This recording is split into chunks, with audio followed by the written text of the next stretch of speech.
Okay, welcome to Rest Day Live, our weekly Monday news show. This is a very special episode. We're being joined by two of the main characters from race weekend, Jenn Lichter, the women's champion of the Black Canyon 100K, and Anthony Costales, both of whom are at ACG team camp down in Palm Springs, I believe, right now. We'll hear from them shortly. Before we get to Jenn, who is on your screen now, a big warm welcome to you, the amazing audience who is also taken part in an ultra marathon of endurance race coverage and content binging like we all have over the last several days. This is our 7th stream in 8 days. The season is officially underway. Jenn and I were just talking about what an intense start to the year it was. We feel that both on the professional athlete side in Jenn's case and also on the media side in our case. A big thank you to All Conditions Gear, who has supported our coverage throughout the race week and is also Jenn's title sponsor. Can't wait to hear about team camp. Like I said, most of all, big thank you to you, everybody who has been following along throughout race week. I hope you guys have enjoyed the coverage. We have really enjoyed this live format, and we hope to also include you in tonight's show. Travis put a comment in the chat here, but if you do have questions for Jenn or Anthony, please do type them in there and we'll try and surface them into the show. Of course, we will get to Jenn here in just a second, but in case you missed it, we did do a post-race interview with men's champion Hans Troyer, the guy who slightly outkicked Anthony Costales, who will be our guest in the back half of today's show. Go check out that interview with Hans. What a special athlete. It was so fun to be able to chat with him only a few hours after his amazing victory. Anyway, big round of applause. Welcome and congratulations to 2026 Women's Black Canyon 100K champion, new course record holder from Missoula, Montana, Jennifer Lichter. It's nice to see you. How are you? A lot better today. I'm moving better. Yesterday was very tough. Say more. Yeah, start there. How are you feeling physically, mentally, and emotionally after such an incredible day? I think yesterday felt like such a dream. I just, obviously I went to see like the 50K finish and wanted to see everyone. And it just kind of still feels a little surreal. I knew I was in shape to do something special, but I think everyone dreams of winning a race like that in such a deep field, and to actually do that, just like I'm still processing it, to be honest. Physically, my body realized that he did something crazy. So it won't let me forget that. But yeah, honestly, it just feels so amazing. I'm still trying to soak it all in for sure. Yeah. Okay. Well, it'll take a couple of days, I think, for the dust to settle, but you mentioned to me in the quick interview that we did in the week leading up to the race that you did feel like you were in the best shape of your life. It seems like you proved it on the race course. Maybe quickly reflect on the work that went into it. Was there anything specific that you think led to this transformational 100K performance, which, as we'll get to later, I believe is one of the best we've ever seen? Truthfully, I think one of the big contributing factors was actually seeing the course. I think beforehand, I'd never done that before. And my coach, John Fitz, and I went down to Arizona with a couple more of his athletes, and we did a week of basically a training camp, and got to see and run the course, and wanted to know just kind of how I would move through that type of terrain. And was pleasantly surprised at how rocky the course was. So took a lot away from that, practice what shoes I was going to wear, nutrition. And yeah, I just think that was really, really big in the confidence side of it. And then coming back and then using what I learned to like perfect in the 2 weeks leading up to the race. So yeah, I don't know. I think it was just an accumulation of, like just being just so excited to race. And yeah, I don't know. I think it was just also consistency and making the right choices in the fall. And yeah, I think I don't know. I sometimes I'm like, what did I do different? Yeah. Besides, like obviously changing the specificity of like 50K versus 100K training.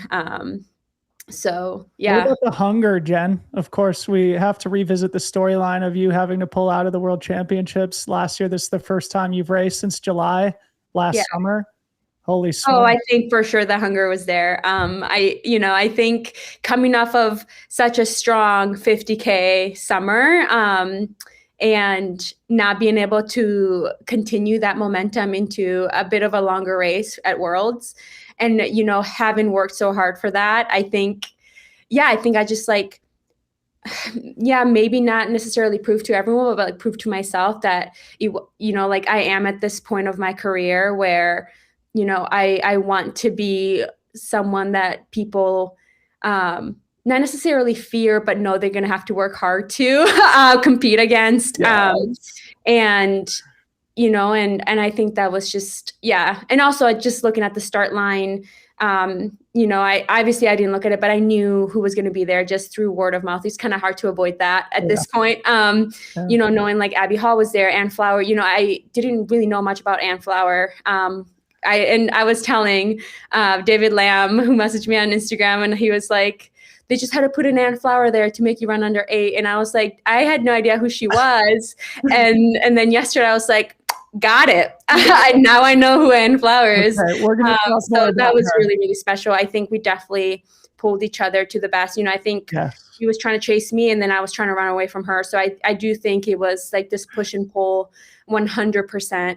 I think there was definitely a hunger of like really proving to and like reaffirming myself of like, this is real. And also just like signing with a company too, like there's also that little added pressure of like, you guys believed in me, so here I am trying to show up for you too. What a debut.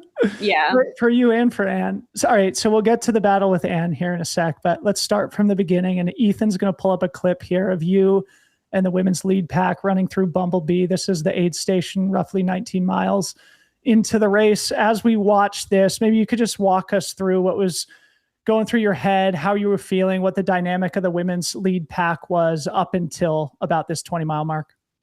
Yeah, so Molly Saito at that point was leading, and I was actually running right behind Ann Flower for the majority of it. I think she stopped to use the restroom at one point, and that's when I got ahead of her. But she still was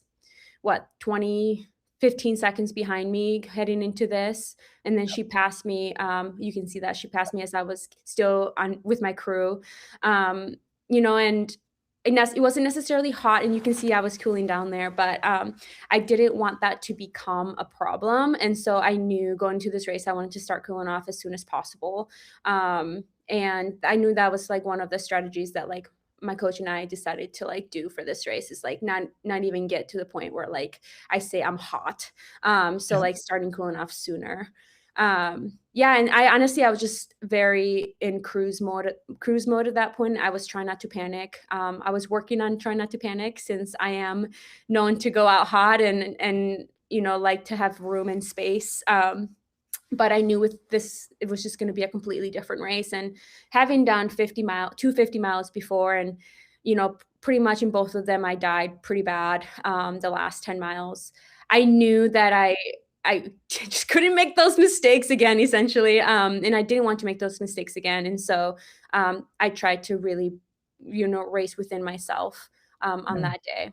Okay. So eventually you said that you do like to have space, and you got a little bit of space, a tiny bit of daylight coming into Deep Canyon Ranch, which is effectively the halfway point in the race, even though the back half is harder. It's about 50 kilometers in. Came into the aid station with about a minute, 70-second margin over Ann Flower. Maybe you could just tell us the moment that you recognized that you did have a little window of opportunity, that you did have a small gap, and what goes through your mind in a situation like that. Well, honestly, like it wasn't intentional to be leading through Deep Canyon. That was like not what I was expecting, honestly. I just kept to like my same pace and eventually caught up to Molly and passed her. And I realized I was like moving pretty well, despite feeling like I was still very much within control of like my effort. I had no idea at that point how far behind Anne was, because, like I passed her at some point within Bumblebee and Deep Canyon, and like I said in other little interviews, the desert was playing tricks on me, because she would be gone and I would think, oh, I like made some time, and then she would just pop up out of nowhere. And so I think pretty much like after that, I just kept telling myself that she was just always going to be there. And she was, to be honest. Yeah. Yeah. Okay. Yeah. One thing I'm curious about is like, it was a historic battle for first and second on the women's side, but it seemed like you didn't really run together at all. So like, to what degree did you feel her presence throughout? And were you getting reports? Were you getting visuals? Yeah. Honestly, I feel like, and I hate to say this because I think of myself as like a really strong uphill runner, but I think she was running the uphills stronger and I was running the downhills stronger. So I think it was just like this constant like chase and like, I don't know, it was very strange. But sometimes like looking back at the race, I think to myself, like, if I had slowed down and had catch up to her, like, how would the race have been? Like, because no man's land is really not fun, to be honest, like, because you don't know like how fast you're running or if you're running to like your potential. And I think that's when I had two pacers, and I do think that's where I use them as a tool to like make sure I was on pace. Granted, I was running scared regardless of like a pacer in front of me or not. And I think I would have pushed myself to probably throwing up and possibly fainting at the finish line regardless. That's like just the competitiveness in me. Yeah. But yeah, honestly, I just kept thinking to myself, like, if she catches up, like, do I have another year? And she just never caught up. So I guess we were just like, yeah, I don't know if she was just like running to her max and just couldn't close the gap.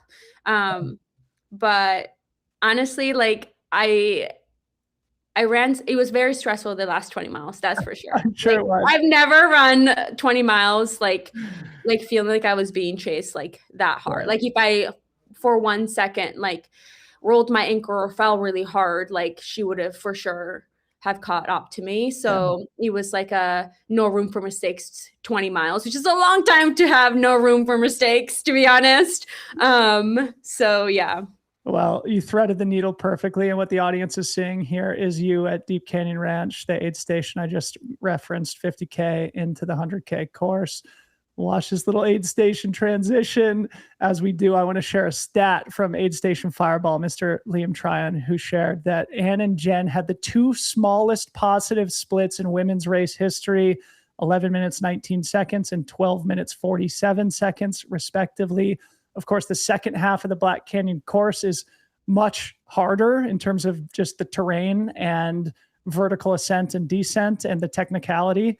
So, effectively, you could call it, close to very even splits, very well executed performances from both of you here. Moving towards the final third of the race, Ethan can pull up the clip from Table Mesa here. And we will put out a highlight video that will include the audio from this, but we can't play it, obviously, while we're having a conversation. But I would encourage people to watch this and just like observe Jen's intensity. Jenn, I would love if you could just comment on what's going through your mind here. The final critical crew transition, 11 miles to the finish.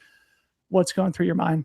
I was competing at that point. And you could see like I looked very intently and like knew she was right behind me, knew she was hunting me. Honestly, like I had felt so freaking solid and so strong.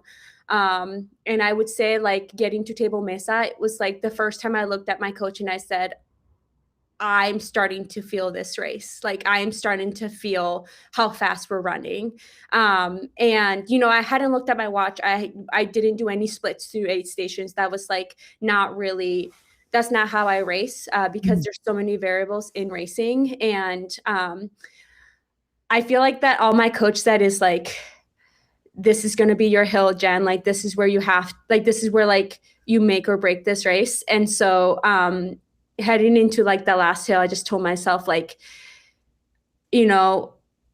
like how badly do you want this? And I think I realized at that point, like I worked so hard at this point to like maintain this lead. And I was like, I would rather die than like have her catch me and win. And I just kept imagining myself like crossing that finish line in first. And I think that in a way like brought this like animalistic like competitiveness of like how much do you have left. But no, I would say basically from Table Mesa to the finish were like one of the hardest 10 miles of my entire life. It was so hard because I was really like trying to work. Yeah. Wow. Okay, so take us to the finish line, the feeling of the victory. I would also love to hear any conversations that happened with Anne, whether or not you guys had a mutual appreciation for how much you pushed each other that day. Yeah, I mean, I remember seeing like cars from a distance, like maybe 1.5 miles, 2 miles, on that flat section to the finish.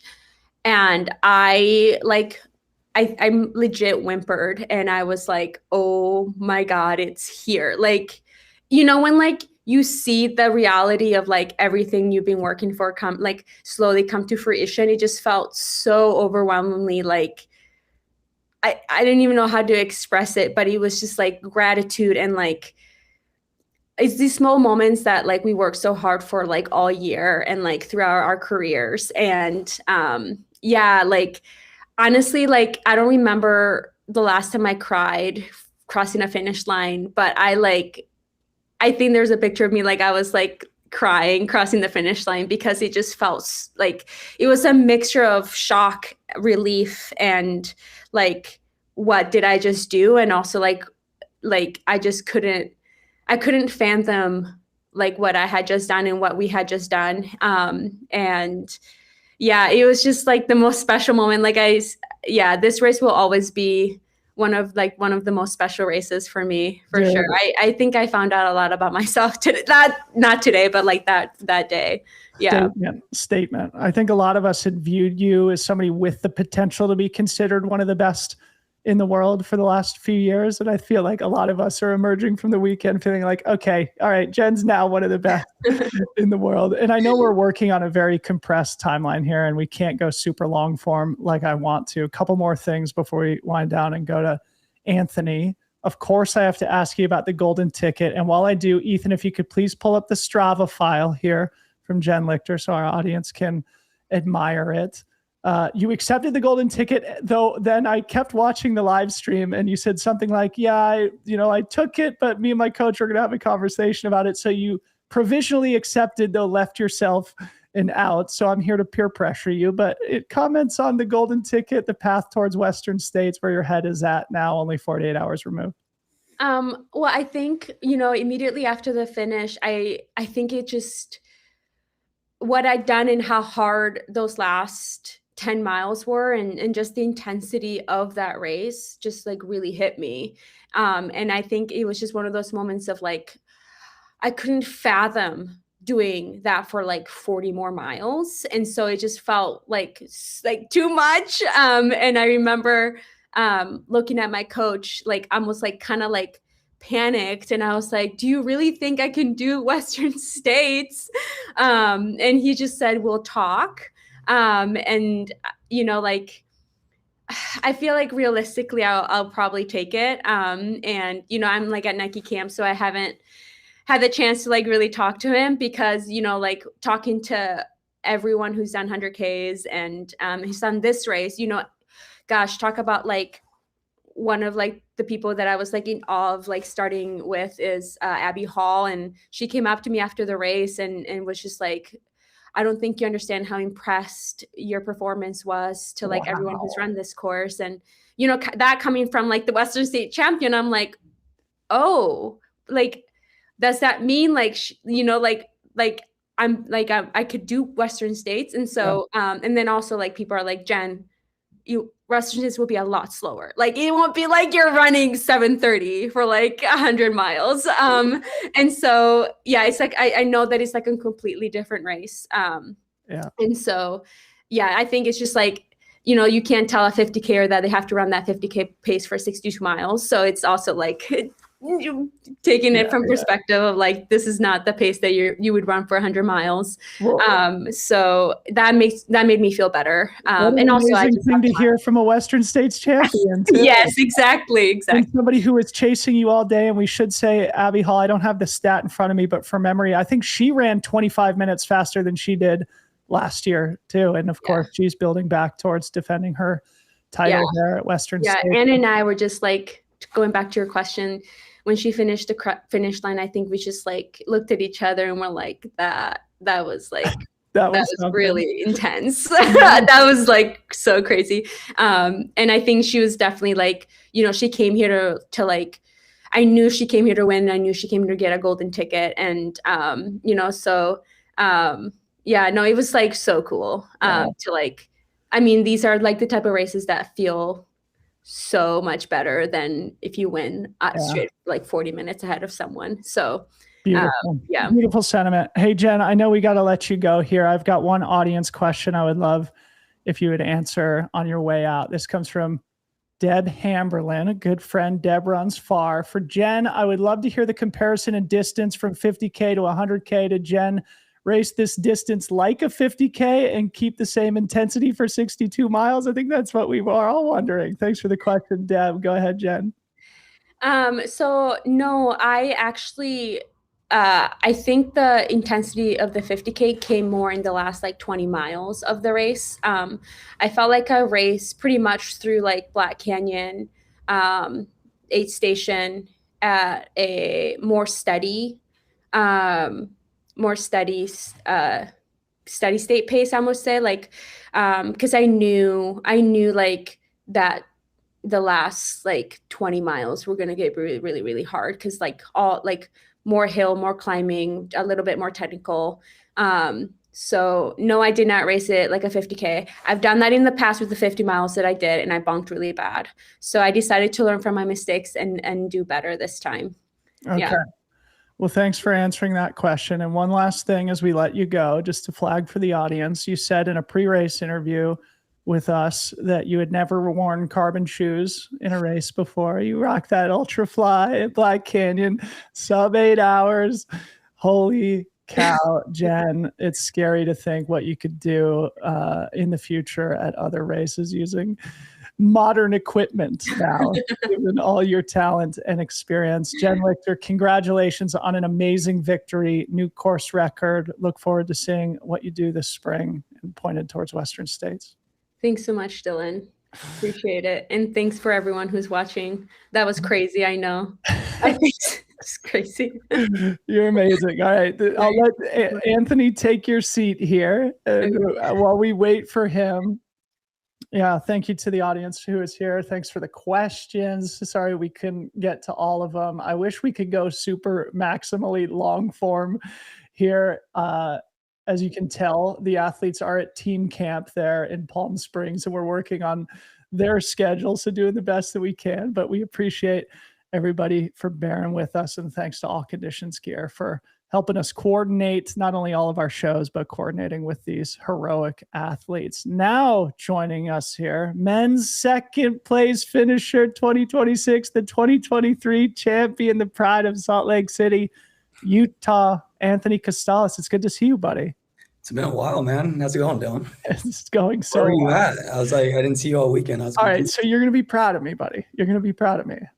I could have gone to Tarawera, could have gone to Black Canyon. I decided, no, you know what? We're going to send teams to both races. I'm going to stay home so I can get my training in, you know? There we go. That's how committed I am. Hard rock. I'm going to Hard Rock. You're going to Western States. You're a California boy. So next time you're in the neighborhood, we can hold each other accountable. Yeah. Always love any running Moran. Yes. All right. First question for you, buddy. You ran 8 minutes faster than 2023, the year that you won the race. How much of that do you attribute to radical airflow? Was radical airflow, did that create 8 minutes of delta between your previous course record running at the radical airflow is great. Like, I'll say, like, we did our team camp last year around this time, and they introduced it to us. And Tyler Green and I both were in Western States, and we were both like, "How could we get in like right now?" Like as soon as they introduced it to us. So radical airflow does work quite well. One thing I will say, I didn't even use ice in 2023, so I just used like a buff and got it wet a bunch. So yeah, I felt a lot cooler out there this time around, and the weather, was pretty fair. It's kind of not too hot out there. We've got a clip we'll play later of your cooling strategy, but I'm really happy for you, dude. And the question was mostly a joke just to get things going. And where I really wanted to start is on the serious stuff. When you finished, it was amazing. And our buddy, Tony Pasquale, who was there working for us behind the camera, got this amazing clip of you finishing where, it's clear that you're making a statement, right? No, Ethan, you don't need to play this. You're making a statement like, I'm still here. I'm not dead, were the first words that came out of your mouth. How did that feel? Like, maybe summarize a little bit of some of the struggles you've been dealing with recently. It felt really good. It's been like a long, pretty much almost 2 years of like, started with like one, like kind of just minor injury that got me out of States. And then it just like made States like just not really smart and feasible in 2024. And then that year in 2024, I got to, the weekend after States was my first race at doing like a 50K out in Spain. And I'm like, finally on the line. And then during the race, I ripped my adductor off my pelvis and didn't finish that race. And that was the first time in like, the 20 years of me running competitively since like high school that I didn't finish a race. So that was like kind of a weird feeling, that not being able to even go across the finish line in 2024. Mm-hmm. And then, it's just been a journey since. The recovery took a long time. I got back to running maybe sooner than expected, but like there was a lot of issues outside of just running that I couldn't do because of this past injury, or like I put miles in, but maybe not like quality speed work, or couldn't put strength work, or the right type strength work, because it would bother that injury site. So yeah, it was just kind of hard to navigate like this new bit of the body that you got to figure out. Yeah. Okay. To the race itself, start from the beginning. Jordan Bramlett kind of strung out the lead pack, setting the pace. Mm-hmm. Where were you in the mix? I know it was sort of like a hot race going through Bumblebee. Maybe you could walk us through it. It seemed like I think there was like 3 or 4 guys like in front of me at Bumblebee. I had them like kind of within sight distance. Like I think I counted off like anywhere from like 30 to 45 seconds. So it wasn't a bad spot to be. I wasn't too worried about it. It's kind of feel like sometimes at Black Canyon, better to creep up on people than just hang on to people, because it just feels a little bit better that way. And so going through Bumblebee was good. It was after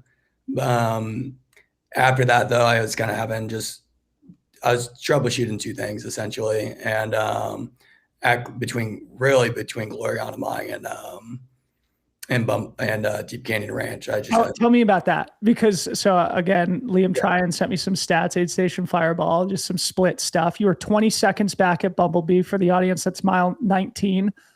About 11 miles later, Deep Canyon Ranch, you're 10 minutes back. You lost 10 minutes in that stretch. I would have thought it was more. Like, what were you troubleshooting, and like where were you psychologically at that point? Because that would have defeated a lesser man. Yeah, we'll say shooting a couple things out was in a nice way. Copy. And then I just had earlier in the race, like something was bugging, like not like my knee, but like somewhere around like that area. And I think it was too big of a deal. And it just started throbbing really bad. And then it went from like, oh, that throbs and kind of sucks. That like kind of like sharply hurt. And So between the two things, I mean, I was like kind of concerned about even finishing the race at that point. And yeah, it was frustrating because I had a really good training block, and I was just like saying it was like a great training block. Oops, second, I'm getting that go. This is a great training block, and you're not going to be able to show anything for it, which sucks, but that's kind of how it works. A good training block doesn't owe you anything. Yeah. And yeah, I was like really frustrated, just like kind of those like seven-ish miles, and trying not to have a pity party about it because it hurt. And then got into Deep Canyon Ranch. Katie said something to me. My wife, Katie, said something to me like, you can't just run, you got to race. And I was like, I'm trying to, but it's hard. And then luckily we did like a little loop-de-loop thing there. And I had a good crew station like before the loop-de-loop, and like got really cool. Picked up Bumby, your guy, as a pacer. And Katie gave me some Tylenol, and I think that might have helped the knee thing out. And then, yeah, within a few miles later, like everything that was had issues for those like 7-ish miles pretty much went away for the most part. And then as I kind of started dancing down the trail, Bumpy was saying, I was like, just my footwork was looking great. And I was like, okay, like game on, let's see what we could do. Let's take them down one by one. Let's go. All right. So I talked to Bumpy this afternoon. He gave me some of the details. What I'm curious though is like, to me, it seemed sort of similar to your victory in 2023. Of course, at that point you weren't coming from behind. You were mostly engaged in battle with Tom Evans, but you were building momentum into that second half of the race, and you pulled away from Tom, I think around Black Canyon City. Did it feel similar, although you were more hunting from the back half of the top 10 in terms of execution? No, I mean, Tom, when Tom and I raced, it was like I caught him and Cole Watson going into Black Canyon City. Yeah. And they weren't too far in front of me. And then like I saw them going up some switchbacks. I'm like, oh, like they're there. And like pumped adrenaline up. And then it was like from there on in, like I caught up with Tom, and it was like, you have an opportunity to do like something great today. Like, let's go do it. Yeah. And then like this one was kind of weird where it was like, this is cool. Like, you're not going to have as terrible day as you thought. Like, let's just go, like, let's go see what we can make out of it. And like, honestly, I made up a whole lot more than I was ever guessing I was gonna. Yeah. Throughout by the time the day ended. Yeah. I've got some good stats on it, but Bumby said that there was a specific point where you could see 4 guys ahead of you. I think you were in 7th place at that point. Yeah. It was hard because like you're trying to count pacers, you're trying to count guys. Black Canyon is like one of those places where you could see really far, but when there's 15 switchbacks or turns between it, you don't really know how close they really are. But it's good to feel that you're seeing people, right? And at that point, the challenges of earlier in the day are out of mind. You're starting to feel like you're building momentum, and you've got, of course, the carrots ahead of you to sort of keep you motivated. Were you in the predator mindset at that point? Yeah, it was just predator mindset. Like Bumby said something about like started to like do some like ticket math, and I was like, let's just go one at a time. Let's just like we'll go one at a time, and we'll see what happens. And like, and I didn't even like each time I went past somebody, I didn't really like count like, okay, like you're in this place, you're in that. Yeah, I was like, all right, like you could it was kind of nice. You could pass one person, and then the next was like kind of not too far in front, and until I got to Hans, he was way out there. Yeah. Yeah, it was like, it made it like just a little bit more fun. Okay. So Ethan's going to pull up a clip here coming through Table Mesa. This is the same spot where we saw Jen. This is Hans on our screen here, but we'll see Anthony in the second half of the clip. But this is the aid station with about 11 miles to go. You'll see Hans come through the aid station, then Anthony a short time later. Again, witness the pit crew transition. Maybe Anthony, as you watch this clip yourself, probably for the first time, share a little bit about what's going through your head, knowing that at this point you are in golden ticket position. I think Hans still had 6 minutes on you through this aid station. So where the head is at between the balance of looking ahead towards trying to catch Hans versus protecting that second place golden ticket position. You know, I think like more than anything that was going through my head at this section was like, I've done this race a few times, and I know like everybody was probably like, oh, like he's back in 7th, like he's having a rough day. Yeah. And I know you guys don't get no intel, like this whole back section. And I was like, oh, this is gonna be fun. Like when I pop out and everyone's gonna be like probably pretty surprised. Uh-huh. And the first person I knew that was gonna probably see me was Mike McMonagle, friend and photographer. Yeah. Because I know he's gonna be shooting out there. And I was just kind of getting really excited to creep up and like see Mike and get him really excited, like that I'm like kind of still in it. So that was kind of more what I was thinking than anything. I wasn't at that point thinking like catching Hans. I actually didn't even know what place I was in. Look at I this just crew. passed by. Yeah. It's so good. Cool thing about this crew was like everybody that you just saw like just decided to do that day. I didn't really have much of a crew on hand. I had my wife Katie had everything planned to do, and then Lucy, my team manager, and like a couple of Nike people I knew were going to be there, but they all really stepped up. Like more people like kind of just hopped in for fun, and then randomly one of my really good friends from Chico and his wife were there, and they were in there at the time, and it was funny because I saw my friend Julie from Chico, and like she gave me like ibuprofen because I kind of needed something at that point for me. And I kind of gave her a smile like, hey, I haven't seen you in like quite a while. So I was kind Chico. Yeah. Wildcats, buddy. Wildcats. Yeah, Tim and I were joking. We were like, we got to get ACG to make Costales an ACG jersey for Western States. Yeah. I mean, a Chico jersey, ACG Chico jersey. Yeah, hey, so I know I got to let you go here in a couple of minutes. A couple of stats here from Liam, and then I have a couple closing questions for you just for the audience. Anthony ran the fastest split ever from Black Canyon City to the finish. It was a 3:09:19 split for 25 miles. Anthony ran from Black Canyon City to the finish over 5 minutes faster than Hans. That's a 25-mile stretch. Anthony ran from Table Mesa, where we just saw that clip, to the finish nearly 3 minutes faster than Hans. That's over only 11 miles. So you were absolutely closing. I think the margin was 4.5 minutes at the end. Again, an 8-minute PR for you on the course. And of course, at the finish line, you're greeted by Craig Thornley, who also made the comment on our show on Saturday that you basically ripped the ticket out of his hand. Yeah, I did. I feel bad, but yeah. But Leah Yingling pointed out on the stream that you're really good at getting golden tickets. I think this is the third that you've gotten in your career. So maybe you could just meditate on what it means to you to get an opportunity to go back to Western States where you already have a podium finish to your name, but where it feels like you have unfinished business. Yeah, it's great. Like getting another one because they're not easy. They don't come for free, And now that, I mean, the next part is I got to get to Western, healthy, ready to go. I've gotten a golden ticket and made it there, and I've gotten a golden ticket and not made it there before. So that's kind of the objective number one. Yeah. And it's, after 2023, like I got done and I was like, all right. And at Western States, I feel like there's some things I learned from, I'm ready for 2024. And then, and then you get out of it, or something happens and you can't go. And then you got to figure your whole way out, and it takes time, and it's like cool to have the opportunity again. Yeah. One other thing I'd love to get your 2 cents on, Ethan, if you don't mind pulling up Anthony's Strava so our audience can admire it.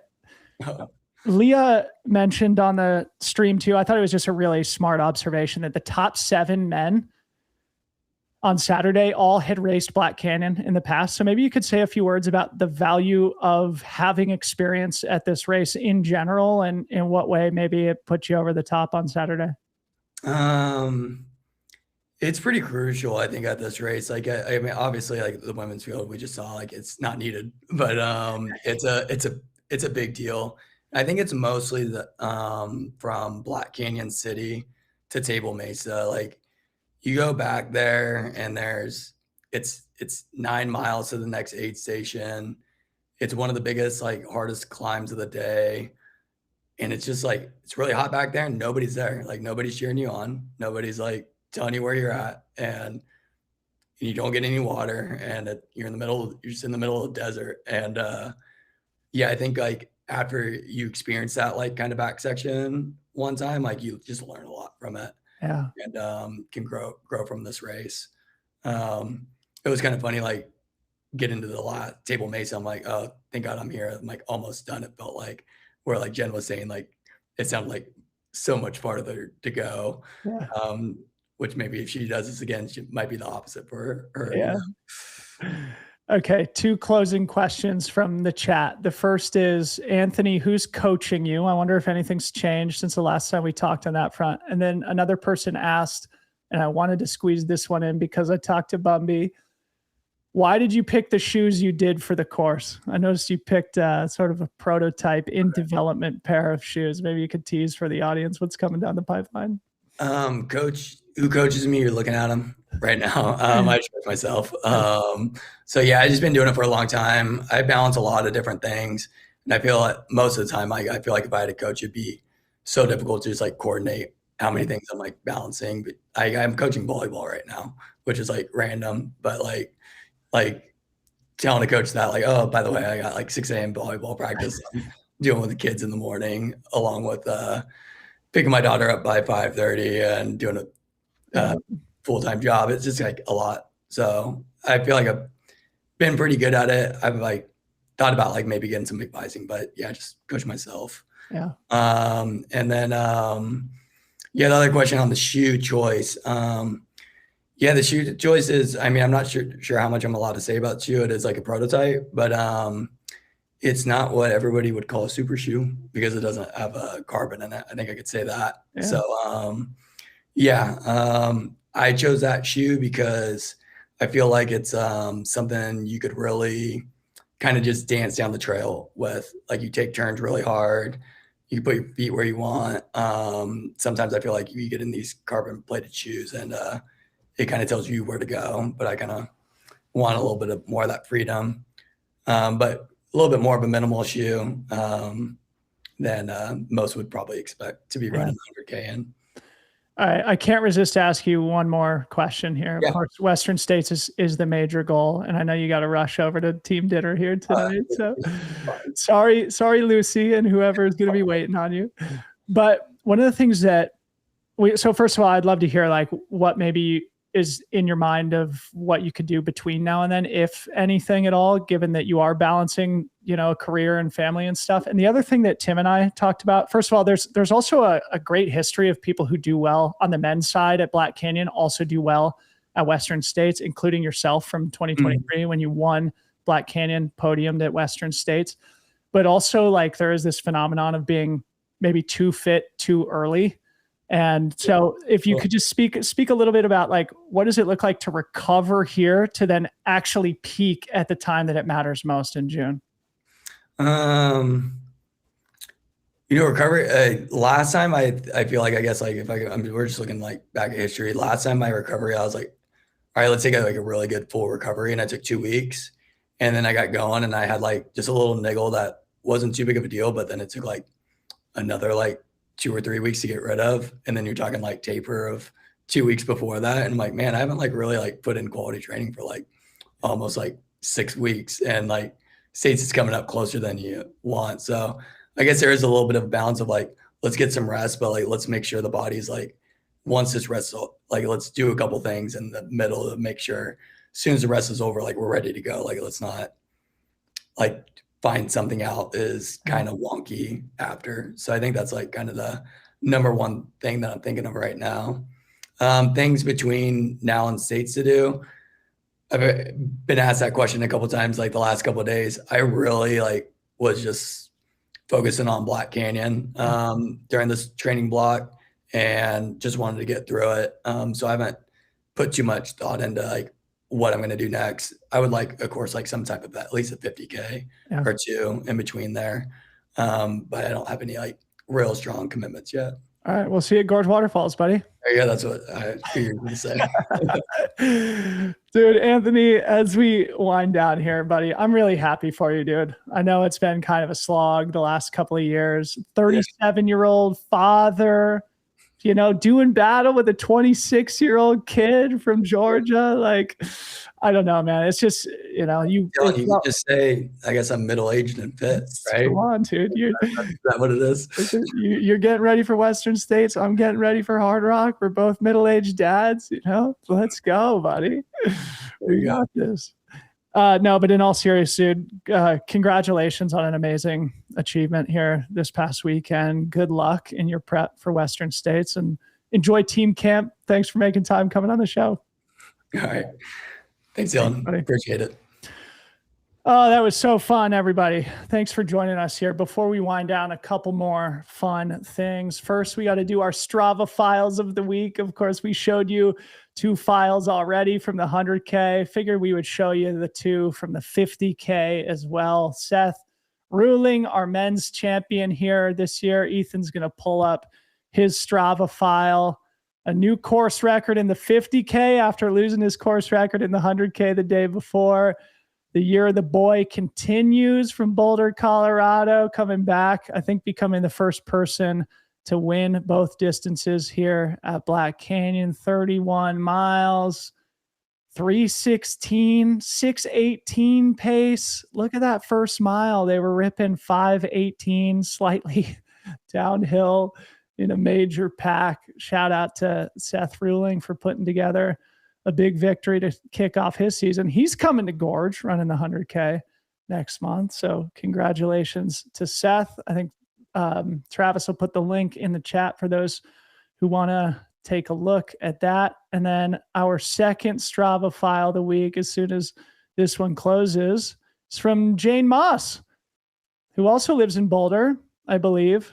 She had been living in Salt Lake City, but I believe part of this very deep Boulder crew that is now going to be adding Hans Troyer to the mix. I think if you're an aspiring and up and coming professional trail running athlete, a great place to live and train. Jane Mouse coming off an amazing 2025 season. She was the top American at the Short Trail World Championship. I think 7th place overall there. Ran 3:46 for the 50K at Black Canyon, 7:12 pace.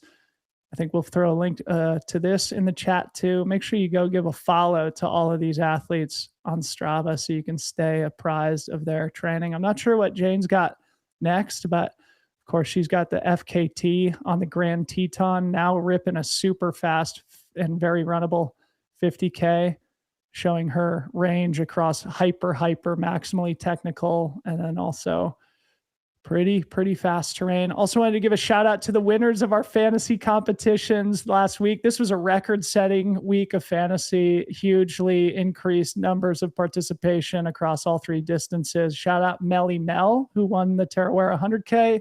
Woe Connor won Black Canyon 100K. That's a hard one to win. 1,500 people played.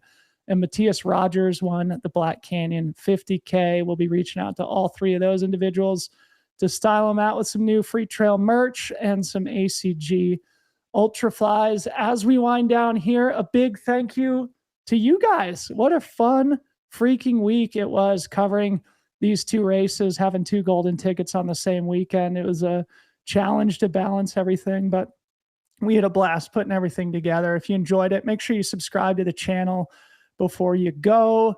Go check out the instant recap show that we did on Saturday. Again, you can hear our post-race interview with Hans Troyer there. We also did sort of a pre-race interview with Ann Flower leading up to the race. So you could check that out deeper back in the podcast or YouTube archive. We also have highlight videos coming from both Tarawera and Black Canyon. I think Tarawera is going to get posted tomorrow and Black Canyon is going to be posted on Wednesday. So even more reason to smash that subscribe button before you go so that you can check out these 2 highlight videos. We got new merch in the shop, shop.freetrail.com. Go grab yourself a hoodie or a hat or a tee for yourself or your favorite trail runner in your family. And most importantly, thank you to our team who worked so hard to put the coverage together all week. Ryan Thrower, Harmony Bowman, Travis Longcar, Ethan Vosberg, who's producing the show again tonight, Vosberg Productions. He's the man. Of course, Tim Tollefson, Danny Moreno, MK Sullivan.